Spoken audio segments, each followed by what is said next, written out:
নদীর বুকে চাঁদে খেলা জলের বুকে আমি জড়াইলে কাপড় তুই বুঝবি আমার মন।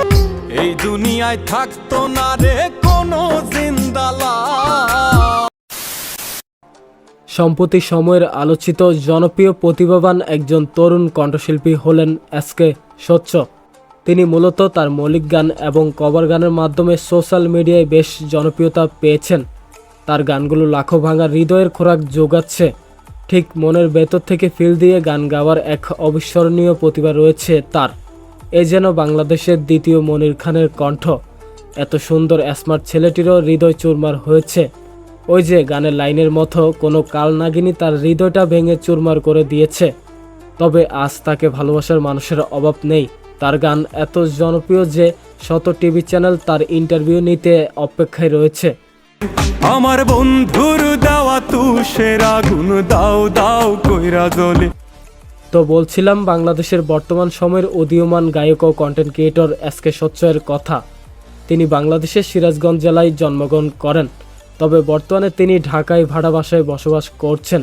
গানের পাশাপাশি তিনি পড়াশোনাও চালিয়ে যাচ্ছেন। গানের শুরুটা হয়েছিল মূলত স্কুল জীবন থেকে।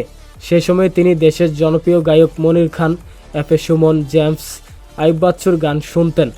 মাঝে মাঝে আড্ডার ছলে বন্ধুদের কভার গান শোনাতেন। বন্ধুরা বলতো, তোর গানের কণ্ঠ তো বেশ জটিল, তুই চাইলে গান নিয়ে ক্যারিয়ার গড়তে পারিস। তখন স্বচ্ছ মুচকি হেসে বলে, ইচ্ছে তো আছে, তবে আমাকে সুযোগ কে দেবে। যাই হোক, এভাবে কিছু বছর যাওয়ার পর স্বচ্ছর এক কাছের বড় ভাই স্বচ্ছের মুখে গান শুনে মুগ্ধ হয়ে বলেন, তুই তো ভালো গান করিস, তুই কি গান রেকর্ডিং করবি? তখন স্বচ্ছ বলল, হ্যাঁ, যদি সুযোগ পায়। তখন স্বচ্ছের কাছের বড় ভাইটি স্বচ্ছকে নিয়ে অন্তর মাল্টিমিডিয়া চ্যানেলের ওনার অন্তর ভাইয়ের শরণাপন্ন হন। এরপর অন্তর ভাই স্বচ্ছর মুখে বেশ কিছু গান শুনে তার কণ্ঠের তারিফ করেন। এরপরই তিনি স্বচ্ছকে দিয়ে কিছু গান রেকর্ডিং করেন। রেকর্ড শেষে অন্তর মাল্টিমিডিয়াতে কিছু গান রিলিজ দেওয়া হয়। এরপর সপ্তাহ যেতে না যেতেই মুহূর্তেই গানগুলো মিলিয়ন মিলিয়ন ভিউ অতিক্রম করে ফেলে। পরবর্তীতে স্বচ্ছ আরও কিছু গানে কণ্ঠ দেয়। সেই গানগুলো ব্যাপক সাড়া ফেলে পুরো দেশ বিদেশে। এরপর তাকে আর পিছনে ফিরে তাকাতে হয়নি। শুধুমাত্র সর্বপ্রথম সময় টিভি তার ইন্টারভিউ নিতে পেরেছে। এছাড়া খুব বেশি টিভি চ্যানেলে সে ধরা দেয়নি। বর্তমান তরুণ প্রজন্মের ছেলেরা স্বচ্ছের গান বেশ পজিটিভভাবে নিয়েছে। গান নিয়ে বহুদূর এগিয়ে যাওয়ার পরিকল্পনা জানান স্বচ্ছ। এখনই বিয়ে নয়, নিজেকে আরও গুছিয়ে নিতে চান এই শিল্পী।